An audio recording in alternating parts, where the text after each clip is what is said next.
ये शिवलिंग है, ये जलाधारी है, ये यहाँ से जल नीचे जा रहा है।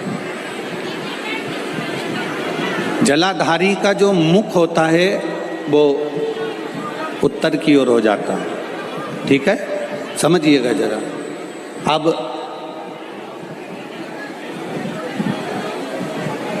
अगर मान लो लड़का 35 साल का हो गया, 36 साल का हो गया, बेटी की शादी नहीं हो रही, 35 साल हो गए, 36 साल हो गए, 40 साल हो गए, देवर देव की शादी नहीं हो रही है, किसी की शादी नहीं हो रही है, तो उसको समझना है आप जो 2 लोटा जल लेकर जा रहे हो, उस जल को जहाँ जलाधारी से पानी बाहर बह रहा है, जहाँ जलाधारी से, जैसे ये शिवलिंग है, ये गोल जलाधारी, यहाँ से पानी बह रहा है, तो जल चढ़ाते समय जब आप जल को समर्पित करेंगे दोनों लोटे से, तो धार यहाँ से लगाते हुए धार को आपको इस शिवलिंग पर पूर्ण समर्पित करना है। कहाँ से चालू करेंगे?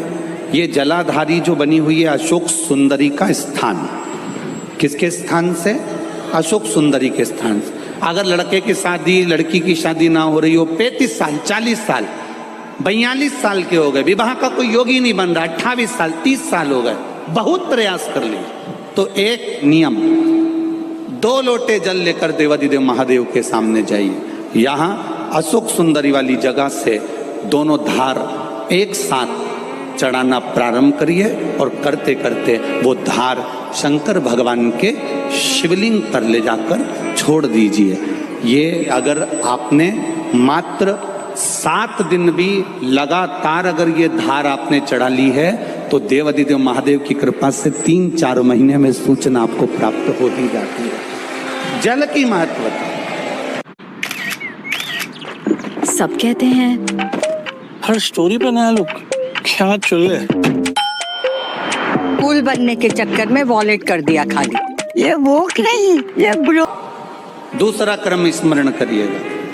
देखो कभी कभी ऐसा होता है कि घर का जो व्यक्ति होता है ना, उसके मन में भी घर के व्यक्ति के प्रति भावपूर्ण नहीं हो पाता। पत्नी करवा चौथ पे भले चांद देख ले और चलनी में पति का मुंह देख ले, पर रोज लड़ते लड़ते तो मुंह से कह देती है तुम्हारा मुंडा नहीं देखूं जाऊं मैं तो,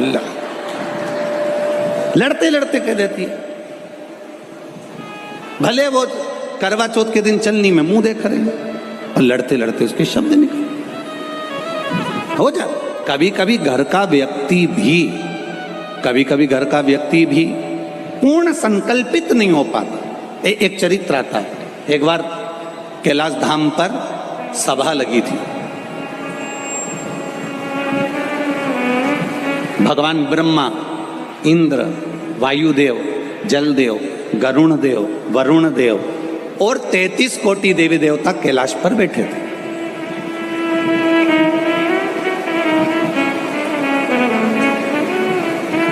शंकर भगवान के पुत्र श्री गणेश जी, कार्तिकेय जी, पार्वती जी सब बैठे।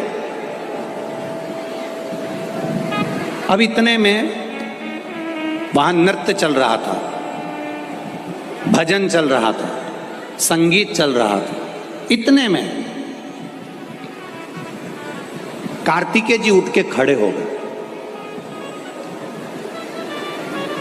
षडानंद कार्तिकेय उठ के खड़े हो गए तो शंकर भगवान ने ब्रह्मा जी की ओर देखा कि ये कार्तिकेय उठकर क्यों खड़े हुए, आखिर कारण क्या हुआ, क्या ऐसा कि ये कार्तिकेय उठ के खड़े हो गए।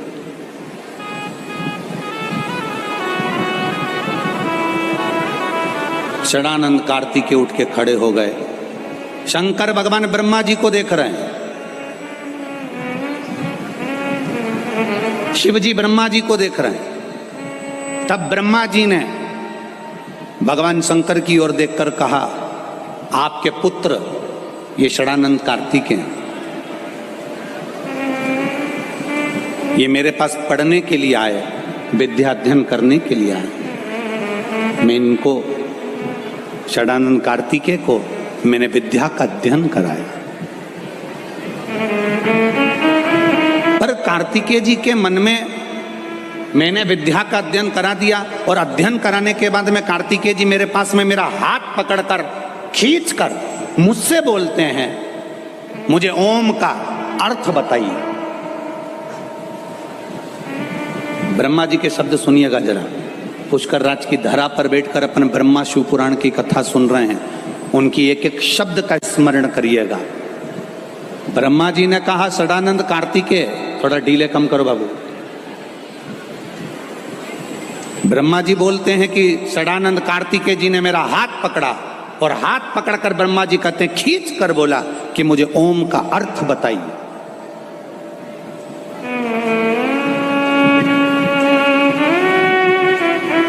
मुझे ओम का अर्थ सुनना है, मुझे ओम का अर्थ बताइए।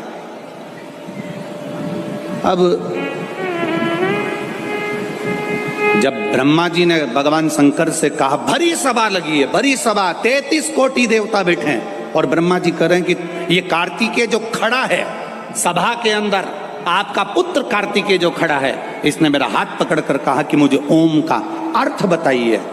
तब मैंने कार्तिकेय से कहा, सुनो कार्तिकेय, अभी तुम कुछ पढ़ लिख लो, फिर मैं ओम का अर्थ बताऊंगा। इसके बाद मैं ओम का अर्थ बताऊंगा। सदानंद कार्तिकेय जब नहीं माने तो 12 सहस्त्र व्याकरण के बराबर मैंने ओम का अर्थ कार्तिकेय जी को समझाया।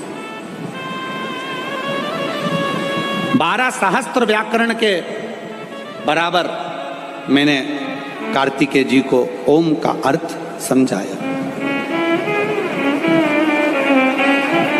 और 12 सहस्त्र व्याकरण के एक एक काव्य से मैंने सदानंद कार्तिकेय जी को समझा दिया। उसके बाद भी सदानंद कार्तिकेय जी के मन को यह ना भाया और सदानंद कार्तिकेय जी ने फिर मेरा हाथ पकड़ा और हाथ पकड़कर कहा,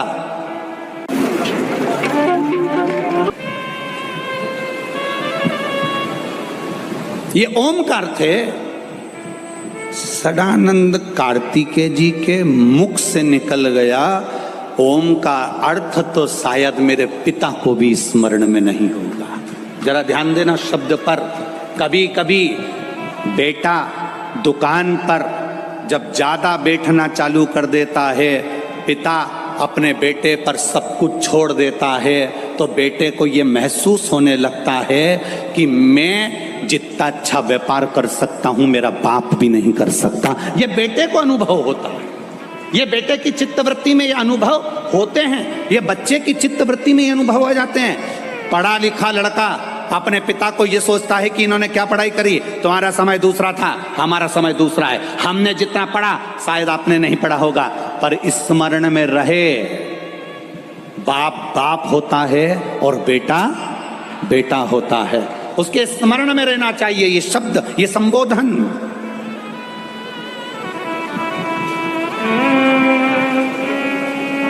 ब्रह्मा जी के 4 मुख,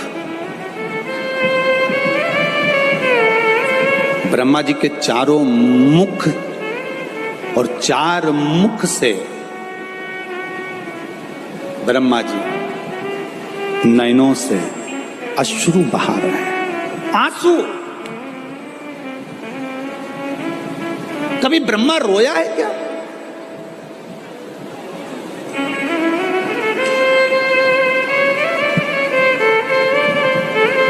ब्रह्मा जी का सिर कट गया तो ब्रह्मा नहीं रोए। ब्रह्मा जी को श्राप लग गया सावित्री माता का, तब भी ब्रह्मा नहीं रोए।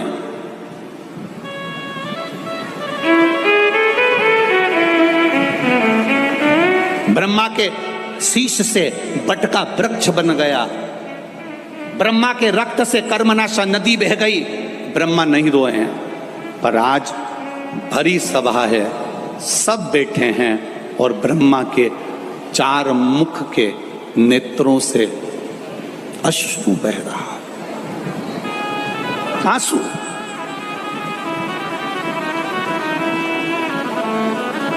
क्योंकि वो जगत का पिता है, सृष्टि का रचना करता है। एक पिता की दशा एक पिता जानता है। बेटा तो कह दिया कि ओम का अर्थ शायद मेरे पिता भी स्मरण नहीं कर पाते होंगे। एक लड़का अगर मैं बेटों से निवेदन करूंगा, पिता वो दौलत है जो चले जाता है ना तो समझ लेना कि तुम्हारी तिजोरी का खजाना लुट गया। पिता वो दौलत है, पिता वो जायदाद है। अपने पिता को कभी यह मत बताने की कोशिश करना कि तुमसे ज्यादा विद्वान मैं हूं। अपने पिता को कभी यह बताने की कोशिश मत करना कि तुमसे अच्छी दुकान में चला लेता हूं। अपने पिता को कभी यह बताने का प्रयास मत करना कि तुमसे अच्छी नौकरी में कर रहा हूं। अपने पिता को यह कभी बताने का प्रयास मत करना कि तुम जितना नहीं कमाए उससे दुगना मैंने कमाकर गाड़ी खरीदी, बंगला खरीदा, ये बनाया, जेवर बनाया, ये करा, वो करा। अपने पिता को कभी ये मत बताना कि मैं जितना कर सकता हूं उतना तुमने नहीं करा, क्योंकि पिता की बराबरी तुम कभी नहीं कर सकते। क्योंकि पिता पिता होता है, उसने अपना पूरा जीवन जो कमाया वो तेरी विद्या में लगाया, जो कमाया तेरी पढ़ाई में लगाया, जो कमाया तुझे अव्वल बनाने में लगा दिया। खुद दुकान पर भूखा रह रहकर शुगर की बीमारी कर ली। टिफिन आता था, नहीं खाता था। थोड़े 2 ग्राहक और देख लेता हूं, 2 ग्राहक और देख लेता हूं, थोड़ी देर से खाना खाऊंगा, थोड़ी देर से भोजन करूंगा, थोड़ी देर से रोटी खाऊंगा। 2 ग्राहक के चक्कर में मेरे बेटे की फीस जमा करना है। बाहर पढ़ने गया है, मुंबई पढ़ने गया है, पूना पढ़ने गया है, जयपुर पढ़ने गया है, कोटा पढ़ने गया है, जोधपुर गया है, मेरे बेटे की फीस जमा करना है। वो 2 ग्राहक ज्यादा के चक्कर में भूखा रहता बीपी और शुगर की बीमारी कर ली। उस पिता की होड़ मत करना जिसने अपने शरीर का एक एक रक्त केवल तेरी जिंदगी बनाने में लगा दिया। उस पिता के ऊपर तो तुझे गौरव उत्पन्न होना चाहिए।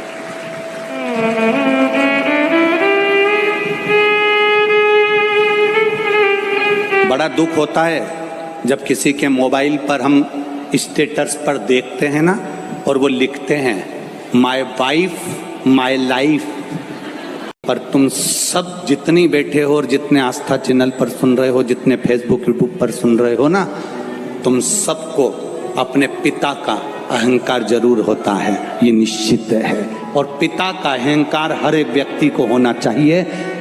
तुरंत कह देना चाहिए टेंशन मत लो, मेरे पिता जब तक हैं मुझे चिंता नहीं है। मेरा बाबुल है ना वो संभाल लेता है, मेरा पिता है ना वो संभाल लेता है। पिता जागीर है, पिता जागीर।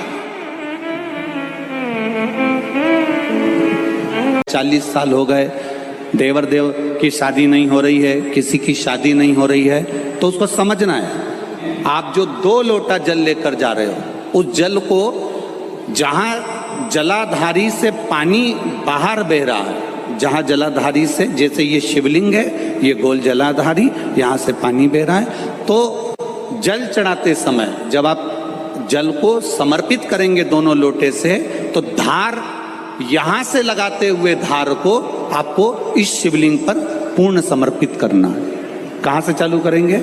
ये जलाधारी जो बनी हुई है अशोक सुंदरी का स्थान। किसके स्थान से? अशोक सुंदरी के स्थान से। अगर लड़के की शादी, लड़की की शादी ना हो रही हो, 35 साल, 40 साल, 42 साल के हो गए, विवाह का कोई योग ही नहीं बन रहा, 28 साल, 30 साल हो गए, बहुत प्रयास कर लिए, तो एक नियम, 2 लोटे जल लेकर देवाधिदेव महादेव के सामने जाइए। यहाँ अशोक सुंदरी वाली जगह से दोनों धार एक साथ चढ़ाना प्रारंभ करिए और करते करते वो धार शंकर भगवान के शिवलिंग पर ले जाकर छोड़ दीजिए। ये अगर आपने मात्र 7 दिन भी लगातार अगर ये धार आपने चढ़ा ली है तो देवाधिदेव जल की मूलता को पहचानेंगे। अब दूसरा क्रम स्मरण करिएगा। देखो कभी कभी ऐसा होता है कि घर का जो व्यक्ति होता है ना, उसके मन में भी घर के व्यक्ति के प्रति भावपूर्ण नहीं हो पाता। पत्नी करवा चौथ पे भले चांद देख ले और चलनी में पति का मुंह देख ले, पर रोज लड़ते लड़ते तो मुंह से कह देती है तुम्हारा मुंडा नहीं देखूं जाऊं मैं तुल्ला। लड़ते लड़ते कह देती है। भले वो करवा चौथ के दिन चलनी में मुंह देख रही है और लड़ते लड़ते उसके शब्द निकल हो जा। कभी कभी घर का व्यक्ति भी पूर्ण संकल्पित नहीं हो पाता। एक चरित्र आता है। एक बार कैलाश धाम पर सभा लगी थी। भगवान ब्रह्मा, इंद्र, वायुदेव, जलदेव, गरुण देव, वरुण देव और 33 कोटि देवी देवता कैलाश पर बैठे थे।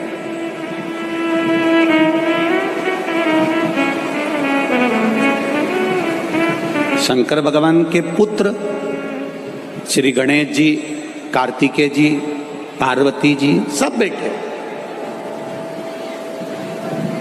अब इतने में वहां नृत्य चल रहा था, भजन चल रहा था, संगीत चल रहा था। इतने में कार्तिकेय जी उठ के खड़े हो गए। षडानंद कार्तिकेय उठ के खड़े हो गए तो शंकर भगवान ने ब्रह्मा जी की ओर देखा कि ये कार्तिकेय उठकर क्यों खड़े हुए, आखिर कारण क्या हुआ, क्या ऐसा कि ये कार्तिकेय उठ के खड़े हो गए।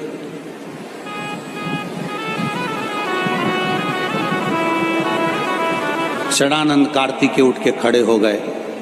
शंकर भगवान ब्रह्मा जी को देख रहे हैं, शिव जी ब्रह्मा जी को देख रहे हैं। तब ब्रह्मा जी ने भगवान शंकर की ओर देखकर कहा, आपके पुत्र ये षडानंद कार्तिकेय हैं, ये मेरे पास पढ़ने के लिए आए, विद्या अध्ययन करने के लिए आए। मैं इनको षडानंद कार्तिकेय को मैंने विद्या का अध्ययन कराया। पर कार्तिकेय जी के मन में मैंने विद्या का अध्ययन करा दिया और अध्ययन कराने के बाद में कार्तिकेय जी मेरे पास में मेरा हाथ पकड़कर खींचकर मुझसे बोलते हैं, मुझे ओम का अर्थ बताइए। ब्रह्मा जी के शब्द सुनिएगा जरा। पुष्कर राज की धरा पर बैठकर अपने ब्रह्मा शिव पुराण की कथा सुन रहे हैं, उनकी एक एक शब्द का स्मरण करिएगा। ब्रह्मा जी ने कहा, षडानंद कार्तिकेय, थोड़ा डीले कम करो बाबू। ब्रह्मा जी बोलते हैं कि षडानंद कार्तिकेय जी ने मेरा हाथ पकड़ा और हाथ पकड़कर ब्रह्मा जी कहते हैं, खींच कर बोला कि मुझे ओम का अर्थ बताइए।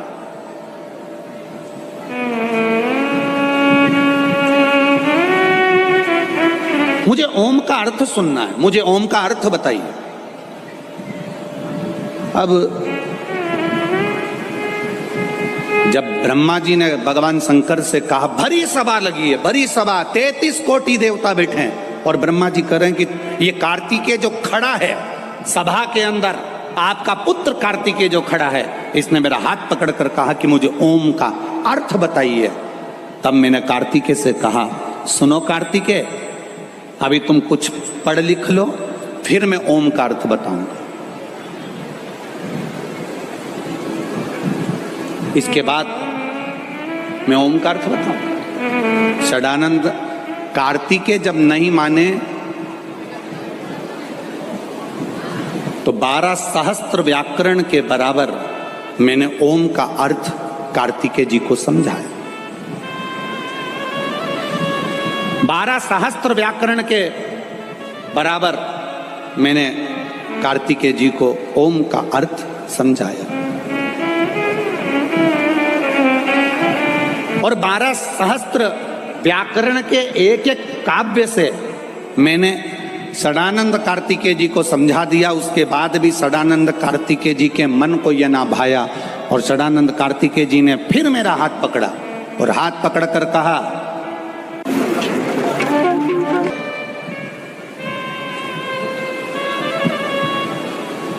ये ओम का अर्थ है। षडानंद कार्तिकेय जी के मुख से निकल गया, ओम का अर्थ तो शायद मेरे पिता को भी स्मरण में नहीं होगा। जरा ध्यान देना शब्द पर। कभी कभी बेटा दुकान पर जब ज्यादा बैठना चालू कर देता है पिता अपने बेटे पर सब कुछ छोड़ देता है, तो बेटे को ये महसूस होने लगता है कि मैं जितना अच्छा व्यापार कर सकता हूं मेरा बाप भी नहीं कर सकता। ये बेटे को अनुभव होता है, ये बेटे की चित्तवृत्ति में ये अनुभव होते हैं, ये बच्चे की चित्तवृत्ति में ये अनुभव आ जाते हैं। पढ़ा लिखा लड़का अपने पिता को ये सोचता है कि इन्होंने क्या पढ़ाई करी, तुम्हारा समय दूसरा था, हमारा समय दूसरा है, हमने जितना पढ़ा शायद आपने नहीं पढ़ा होगा, पर स्मरण में रहे बाप बाप होता है और बेटा बेटा होता है, उसके स्मरण में रहना चाहिए ये शब्द, ये संबोधन।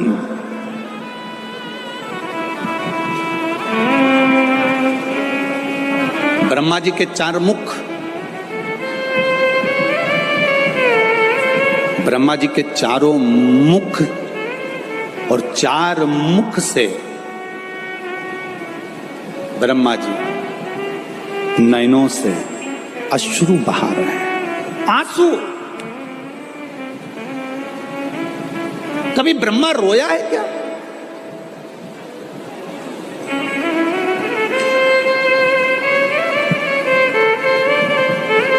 ब्रह्मा जी का सिर कट गया तो ब्रह्मा नहीं रोए, ब्रह्मा जी को श्राप लग गया सावित्री माता का तब भी ब्रह्मा नहीं रोए।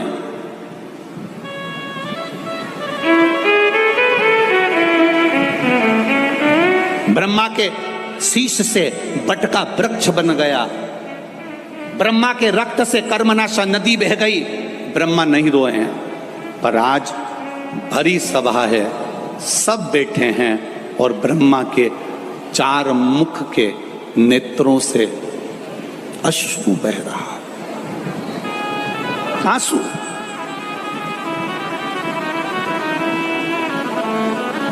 क्योंकि वो जगत का पिता है, सृष्टि का रचना करता है। एक पिता की दशा एक पिता जानता है। बेटा तो कह दिया कि ओम का अर्थ शायद मेरे पिता भी स्मरण नहीं कर पाते होंगे।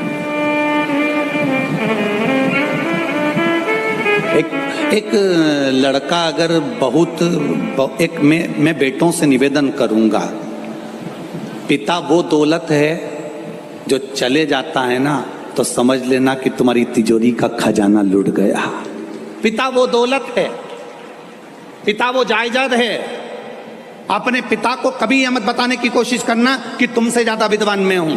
अपने पिता को कभी यह बताने की कोशिश मत करना कि तुमसे अच्छी दुकान में चला लेता हूं। अपने पिता को कभी यह बताने का प्रयास मत करना कि तुमसे अच्छी नौकरी में कर रहा हूं। अपने पिता को यह कभी बताने का प्रयास मत करना कि तुम जितना नहीं कमाए उससे दुगना मैंने कमाकर गाड़ी खरीदी, बंगला खरीदा, ये बनाया, जेवर बनाया, ये करा, वो करा। अपने पिता को कभी ये मत बताना कि मैं जितना कर सकता हूं उतना तुमने नहीं करा, क्योंकि पिता की बराबरी तुम कभी नहीं कर सकते। क्योंकि पिता पिता होता है, उसने अपना पूरा जीवन जो कमाया वो तेरी विद्या में लगाया, जो कमाया तेरी पढ़ाई में लगाया, जो कमाया तुझे अव्वल बनाने में लगा दिया। खुद दुकान पर भूखा रह रहकर शुगर की बीमारी कर ली। टिफिन आता था, नहीं खाता था। थोड़े 2 ग्राहक और देख लेता हूं, 2 ग्राहक और देख लेता हूं, थोड़ी देर से खाना खाऊंगा, थोड़ी देर से भोजन करूंगा, थोड़ी देर से रोटी खाऊंगा। 2 ग्राहक के चक्कर में मेरे बेटे की फीस जमा करना है। बाहर पढ़ने गया है, मुंबई पढ़ने गया है, पूना पढ़ने गया है, जयपुर पढ़ने गया है, कोटा पढ़ने गया है, जोधपुर गया है, मेरे बेटे की फीस जमा करना है। वो 2 ग्राहक ज्यादा के चक्कर में भूखा रहता रहता रहता रहता बीपी और शुगर की बीमारी कर ली। उस पिता की होड़ मत करना जिसने अपने शरीर का एक एक रक्त केवल तेरी जिंदगी बनाने में लगा दिया। उस पिता के ऊपर तो तुझे गौरव उत्पन्न होना चाहिए।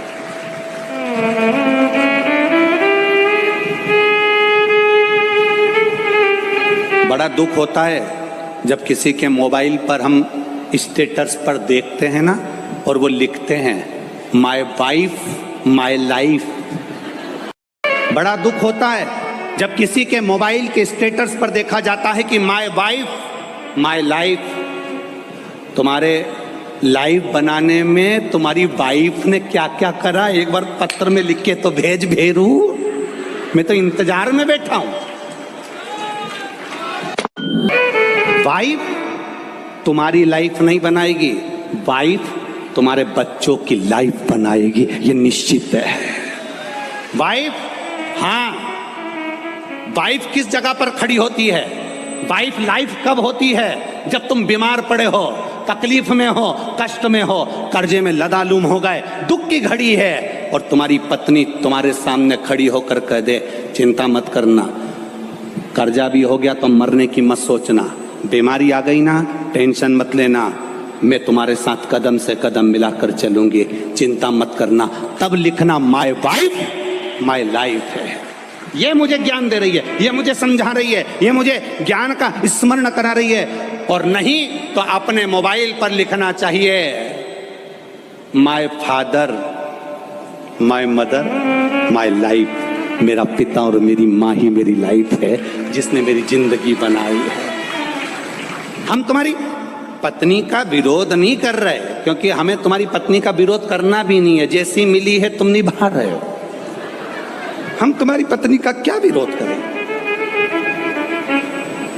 हमारा इतना सा कहना है, तुम्हारी पत्नी तुम्हारी दुख की घड़ी में सामने खड़ी हो, तुम्हारी पत्नी तुम्हारे दुख के समय पर तुम्हारे सामने खड़े होकर कह रही हो चिंता मत करो, कोई बात नहीं, पैसा नहीं है ना, अब की बार साड़ी नहीं लेंगे करवा चौथ पर, मेरे पास बहुत पड़ी है, जेवर पड़ा है, तुम चिंता मत करना, अगर दुख की घड़ी आ भी गई पूरा जेवर उठा कर दे दूंगी, तुम्हें कर्जे से मुक्त कर दूंगी, तुम चिंता मत करना, तुम चिंता मत करना। एक बात याद रखना, जब हमारे घर में दुख आता है तब हमारे घर का सोना बैंक में जाता है या दुकान पर जाता है, काय के लिए? गिरवे रखने के लिए या बिकने के लिए? बोलो सही है कि गलत है? जब दुख आता है तब घर का सोना दुकान पर जाता है, जब दुख आता है घर का सोना सुनार की दुकान पर जाता है, सुनार का पूछता है तुम तो हमारे परिचित हो, ऐसा क्या तकलीफ आ गई जो इतना सारा भाभी का पूरा जेवर लिया है, तुम्हारी मम्मी का पूरा जेवर लिया है, क्या हो गया ऐसा? कहा साहब बहुत कर्जे में हूँ, बहुत दुख में हूँ, इसलिए घर का सोना जो तिजोरी में रखा होता था, अलमारी में पड़ा होता था, उसको मैं दुकान पर लेकर आया हूँ। दुख की घड़ी में घर का सोना सुनार की दुकान पर जाता है, सुनार पैसे देता है, तब हमारा कर्जा चूक जाता है। जब दुख की घड़ी में घर का सोना सुनार के पास जाए तो समझ लेना कि दुख की घड़ी में अगर तिजोरी में रखा सोना दुकान तक जा रहा है तो दुख की घड़ी में हमें महादेव के दरवाजे तक जाना है, तो सोना दुकान पर नहीं जाएगा, अपने आप सब काम हो जाएगा।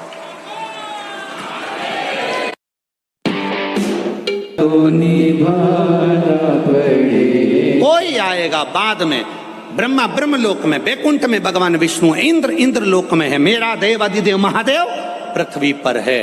तुम अगर दुख आया दौड़कर शिव के मंदिर चली गई, पुकार लिया, शंकर जी आ गए। लग रहा है कोई बीमारी अपने शरीर में आने वाली है, डॉक्टर को दिखाने जाऊंगी, कोई तकलीफ बड़ी आने वाली है, कोई बड़ा रोग इस शरीर में ना आए, तो श्रावण के महीने में 3 जगह पर बेलपत्र, एक अशोक सुंदरी वाली जगह पर जिसकी डंडी का मुख जहां से पानी बहता है वहां रहे, बहुत ध्यान से सुनना। दूसरी बेलपत्र माता पार्वती जी का हस्त कमल जो जलाधारी है वहां, उसका डंडी का मुख अपनी ओर हो।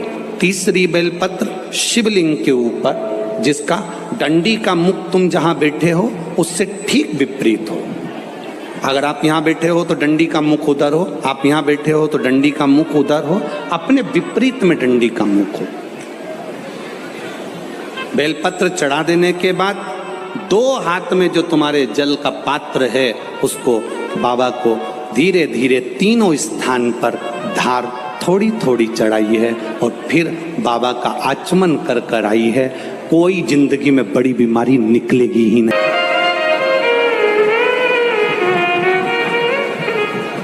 इसकी सृष्टि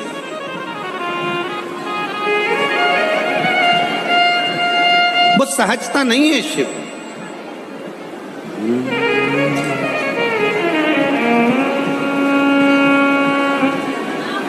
शिव का डमरू डम डम बोले, अगम निगम के भेद ये खोले, ऐसा डमरू बजाने वाला कोई नहीं, भोलेनाथ से निराला यहाँ कोई नहीं, भोलेनाथ से निराला यहाँ कोई नहीं, शंभुनाथ से निराला यहाँ कोई नहीं, शंभुनाथ से निराला यहाँ कोई नहीं। ओ कोई नहीं रे यहाँ कोई नहीं,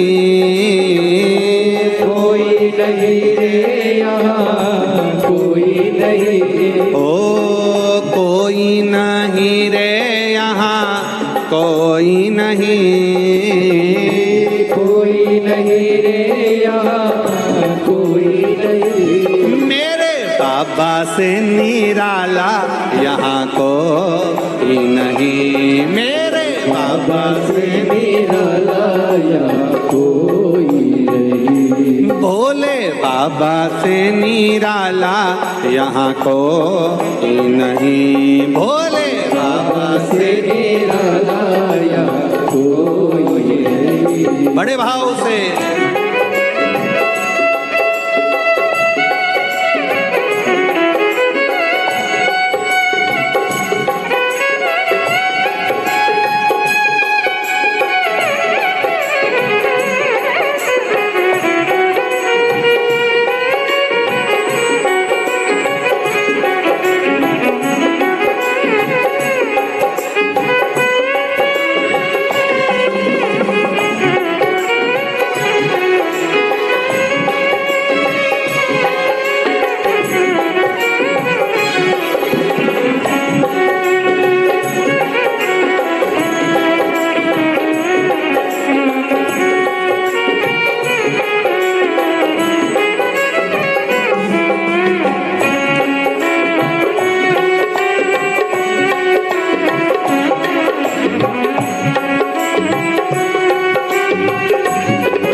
जब करमट बदले पाप चमकते अगले पिछले काया, जब जब करमट बदले पाप चमकते काया, जब जब करमट बदले पाप चमकते अगले पिछले काया, जब जब करवट बदले पाप चमकते अगले पिछले। ऐसा जोग जगाने वाला कोई नहीं, ऐसा जोग जगाने वाला कोई नहीं, ऐसा जोग जगाने वाला कोई नहीं, ऐसा जोग जगाने वाला कोई नहीं। भोले बाबा से निराला यहाँ कोई नहीं, भोले नाथ से निराला यहाँ कोई नहीं। ओ कोई नहीं रे यहाँ कोई नहीं, कोई नहीं रे यहाँ कोई नहीं। ओ कोई नहीं रे यहाँ कोई नहीं, कोई भोले बाबा से निराला कोई नहीं।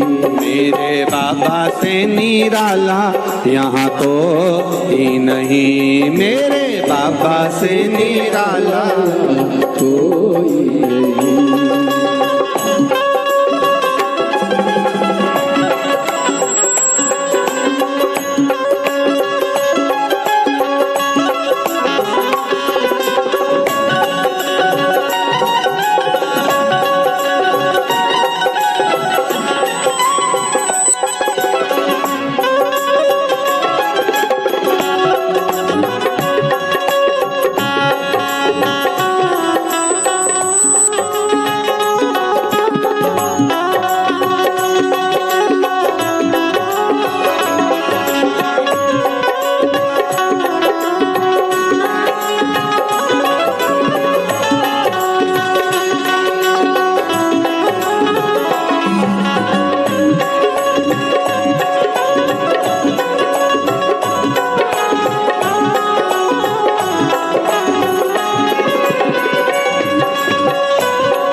ऐसा जोग जगाने वाला कोई नहीं, ऐसा जगाने वाला कोई नहीं। भोलेनाथ से निराला यहाँ कोई नहीं, भोले से निराला यहाँ कोई नहीं। शंभो बाबा से निराला यहाँ कोई नहीं, शंभो से निराला यहाँ कोई नहीं। ओ कोई नहीं रे यहाँ कोई नहीं, कोई नहीं रे यहाँ कोई नहीं। ओ कोई नहीं रे यहाँ कोई नहीं।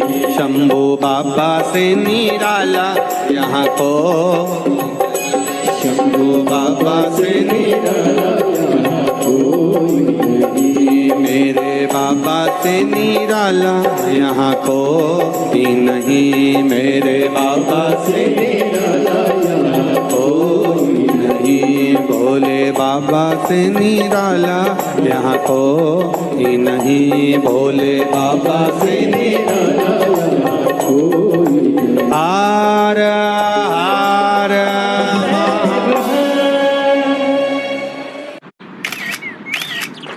सब बड़े भाव से देवाधिदेव महादेव से अपने दिल की बात कहिए, हृदय से,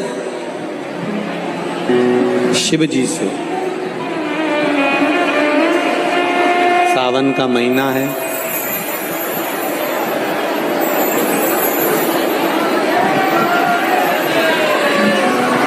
और श्रावण के इस महीने में बाबा से जहाँ जगह मिल जाए वहाँ बैठकर दिल के साथ, आनंद के साथ, भाव से शिव जी से प्रार्थना।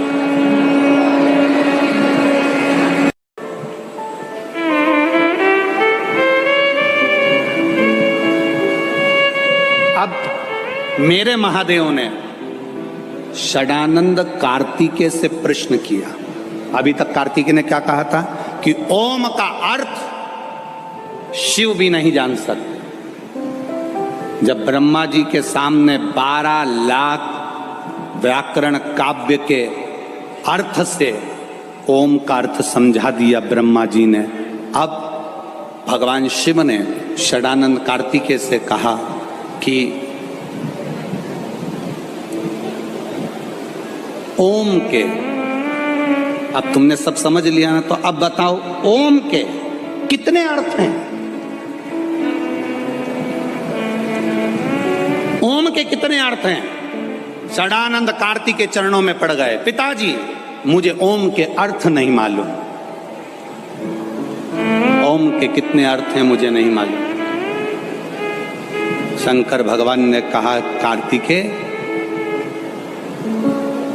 कौटि कौटि जन्म व्यक्ति ले ले, हजारों हजारों जन्म व्यक्ति ले ले, सतयुग, त्रेता, द्वापर, कलयुग, फिर सतयुग, फिर त्रेता, फिर द्वापर, फिर कलयुग, फिर सतयुग, ऐसे ना जाने कितने युग निकल जाते हैं, तो भी दुनिया के लोग ना ओम को जान पाते हैं, ना शिव को पहचान पाते हैं। वो शिव है कौन? सब कहते हैं हर स्टोरी पे नया लोग। पत्रकार बंधु जब हमारे पास में आते हैं, कई बार पत्रकार वार्ताओं में यह प्रश्न छिड़ता है, आप शंकर को कितना जानते हो, आप शिव को कितना जानते हो? हमारा एक ही उसका उत्तर रहता है कि हम शिव को नहीं जानते, बिल्कुल नहीं जानते, क्योंकि ये शरीर मनुष्य का है, ये शंकर को कैसे जान सकता है? पर इतना जरूर जानते हैं, हम शंकर को नहीं जानते, पर शंकर अपने जीव को जरूर जानता होगा, बस इतना जरूर जानते। आप शिव के मंदिर जाइए, आप शंकर के मंदिर जाइए, आप राम के मंदिर जाइए, आप कृष्ण के मंदिर जाइए, आप देवालय जाइए, आप शिवालय जाइए, रोज रोज मंदिर में जाओगे, वहां पर आने जाने वालों की दृष्टि में तुम आ जाओगे, और लोग पूछ लेंगे क्यों कमलाबाई नहीं दिख रही? 2-3 दिन हो गया, रोज मंदिर आती थी, आज तो दिखी नहीं। क्यों कमलाबाई नहीं दिख रही? रोज मंदिर आती थी, आजकल दिख नहीं रही। कमलाबाई नहीं दिख रही, रोज मंदिर आती थी, आजकल दिख नहीं रही। जितनी याद मंदिर आने वालों को कमलाबाई की आती है, उतनी याद मेरे महादेव को भी तेरी आती है कि आया क्यों नहीं, शिव गुण गाया क्यों नहीं, शंकर का स्मरण क्यों नहीं करा, भजन क्यों नहीं करा, कीर्तन क्यों नहीं करा, मंत्र स्मरण क्यों नहीं करा, ये जाप में डूबा क्यों नहीं है?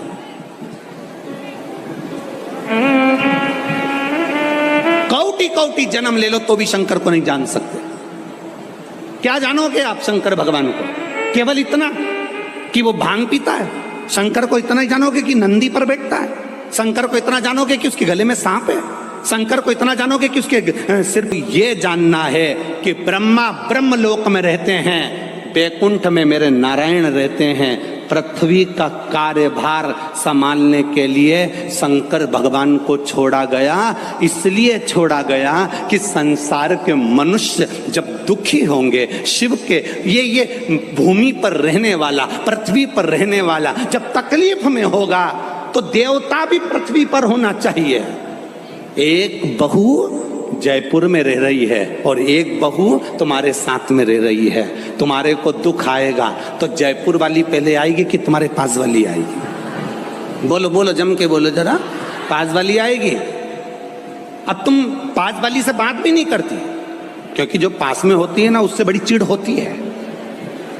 दूर के ढोल सुहावने लगते हैं। जब वो जयपुर वाली आती है दिवाली पे, बस सिर पे पल्लू डाल के मम्मी जी मम्मी जी मम्मी जी मम्मी जी करके 2-4 अंगूठी और सामान लेके बुझ जाए, अगली दिवाली आ, अगली दिवाली। और जब भी मिलेगी बस मीठी छुरी, मम्मी जी मम्मी जी मम्मी जी। और मम्मी जी एक बार जरा जयपुर जाके तो देख ले, जितना समय तू अपनी ये साथ रहने वाली बहू के साथ रह रही है, इतनी वो बाहर रहने वाली बहू के साथ केवल 2 महीना रह के बता दे, घाट घाट का यही पुष्कर के 52 घाट का पानी पिला देगी।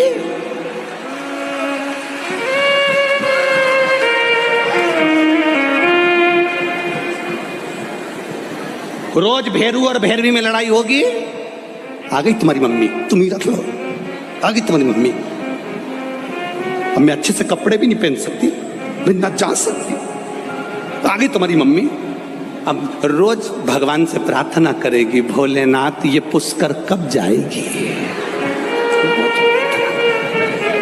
जो साथ में रह रही है वो थोड़ी अपशब्द बोल सकती है, जो साथ में रह रही है वो ताना दे सकती है, जो साथ में रह रही है वो थोड़ा अपशब्द बोल देगी, जो साथ में रह रही है वो झगड़ा कर लेगी, जो साथ में रह रही है वो तुमसे आड़ा टेढ़ा बोल सकती है, क्योंकि साथ रह रही है। जो साथ रहती है वो तुमसे अपशब्द बोल सकती है, ताना दे सकती है, गाली दे सकती है, अपशब्द बोल सकती है। पर जब तुमको दुख आएगा तो वो जयपुर वाली बाद में तुम्हारी पास वाली जिससे तुमने झगड़ा करा वो आके खड़ी हो जाएगी। बस खड़ी भी हो गई ना और कुछ नहीं करे, 2 बार बेटों को फोन ही लगा दे कि तुम्हारी मम्मी की तबीयत खराब हो गई, और बेटे बस इतना ही कर देगी ना तो ही तुम पार हो गए, समझ लो, इतना ही। अब हम आस लगा के बैठे हैं, दूर के ढोल वो 4 दिन की चांदनी वारे पुष्कर वालो।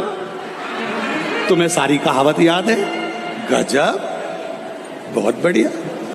4 दिन की चांदनी, फिर वापिस अब वो आई और चली गई। उतने दिन में वो अब मम्मी को लगा उसके बराबर मेरी कोई बहू नहीं, इतनी बढ़िया है, इतनी बढ़िया है, इतनी बढ़िया है, इतनी बढ़िया है। उसका दिन भर गुणगान करे, और जो साथ में रहे तेरी चाय बनाए, रोटी बनाए, तेरा काम करे, न झाड़ू लगाए न पोछा लगाए हैं, और आए गए के चाय पिला रही, रोज काम कर रही, उसका कहीं नहीं, बस वो मेरी बहुत बढ़िया, बहुत बढ़िया, बहुत बढ़िया। ये भी झाड़ू लगाती लगाती बोली रुक जा डोकरी, तो रुक जा भाई।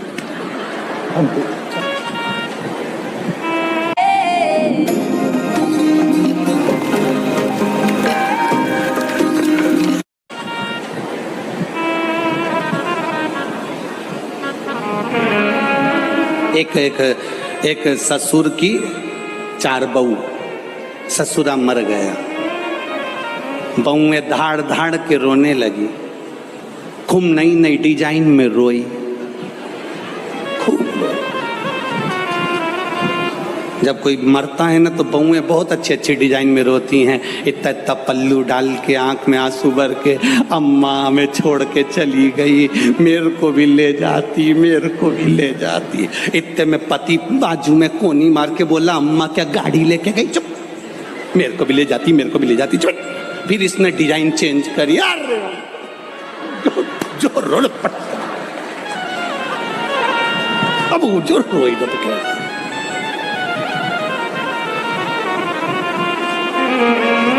अब 4 बहुएं खूब रोई, इनके पतियों को बुला लिया, पति आ भी गए, क्या हुआ, तुम्हारे पिताजी मर गए। तो बेटों ने कहा अच्छा हुआ मर गए, तुम एक गिलास पानी नहीं देती थी,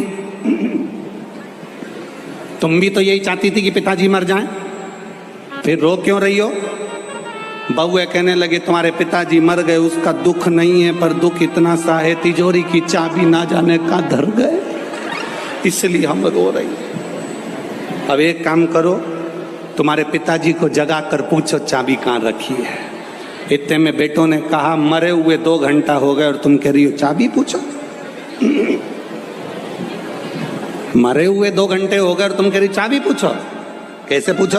हम नहीं जानते। चारों बहुओं ने अपने अपने पतियों से कह दिया चाबी का पता लगाओ कैसे भी। बेटों ने डॉक्टर साहब को बुलाया, कोई ऐसी दवाई या इंजेक्शन हो जो मेरे पिताजी जाग जाएं और हम चाबी पूछ लें और वापिस मर जाएं, ऐसा कोई प्लान है क्या? डॉक्टर ने कहा एक इंजेक्शन लगता है 80,000 रुपए का, इंजेक्शन लगेगा, पिताजी उठ के बैठेंगे, तुम उनसे चाबी पूछ लेना, थोड़ी देर बाद मर जाएंगे। हो बहुओं से कहा अपनी अपनी पत्नी से 80,000 का है, कोई बात नहीं लगवा लो, चाबी तो मिल जाएगी ना, एक बार लगवा। पैसा कहाँ से आएगा? बहुओं ने कहा अपनी अपनी रकम बेची आए, 20-20 हजार में रकम बेच के आ गई, 80,000 रुपये दे दिए। डॉक्टर ने इंजेक्शन तैयार करा कि खड़ी हो जाओ सब, जैसे ही ससुर जागे वैसे ही पूछ लेना चाबी कहाँ रखी है, वापिस मर जाएगा। हो और इन्होंने जो इंजेक्शन लगाया, ससुर उठ के बैठा, बहुएं पूछती, उससे पहले ससुर ने पूछ लिया क्यों री ये बछड़े के पानी पिलाया कि नहीं पिलाया, और मर गया। 80,000 रुपये फालतू चले गया। बहुएं आंख में आंसू भर के चिल्ला के रोई, डॉक्टर साहब वंस मोर, एक बार और इंजेक्शन लगा, एक बार। डॉक्टर ने कहा 80,000 वापिस। अभी बछड़े को पानी पिलाया, अब गाय को पिला के मरेगा, रुक जाओ तुमके वास्ते। अरे अंत समय प्रभु आना पड़ेगा और वचन दिया तो निभाना पड़ेगा, और आए ना आए प्रभु